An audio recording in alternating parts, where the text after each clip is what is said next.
বকরও কাফের, আমরও কাফের, উমরও কাফের, আবু জেহেলও কাফের।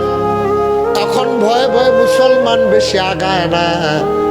যারা ইসলাম গ্রহণ করে প্রকাশ করে না, যদিও প্রকাশ হয়ে যায় তাদের ভাগ্যে মার ছাড়া আর কিচ্ছু জুটে না।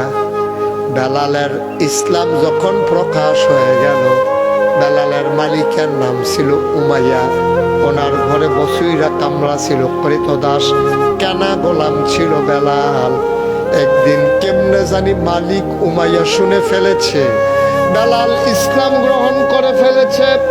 সন্ধ্যার পরে বেলালকে ডাকা হলো, জিজ্ঞেস করা হলো, শুনলাম তুমি নাকি 360 দেব দেবীর মুখে সুন কালিমা খাইয়া তুমি নাকি মোহাম্মদের এক আল্লাহর উপরে ঈমান এনেছ।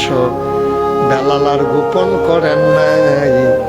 বেলাল মুচকি হাসি দিয়া কয়, যা শুনেছেন সত্যই শুনেছে। অস্বীকার করেন, যেহেতু জানিয়েই ফেলছে আর গোপন রেখে লাভ কি। উনি প্রকাশ করে দিলেন, হ্যাঁ ঠিকই শুনেছেন। শুরু হলো অত্যাচার, বেলালকে পিটানো হলো, রক্তাক্ত করে দেওয়া হলো পিঠ। সারাদিন পিটানোর পরে তাকে 4 হাতে 2 হাত 2 পায়ে ধরে প্রচন্ড রোদের ভিতরে দুপুর বেলা যখন ভর দুপুর বালুগুলো হয়ে গেছে একেবারে উত্তপ্ত, মনে হয় ধানটা দিলে খই হয়ে যাবে, চাল দিলে মুড়ি হয়ে যাবে। পিটাইয়া রাখা রাখা করে ফেলছে পিঠের ভিতরে, এরকম দাগ, কাটা কাটা দাগ। এই অবস্থায় ওনারে জিজ্ঞেস করছে খবর কি।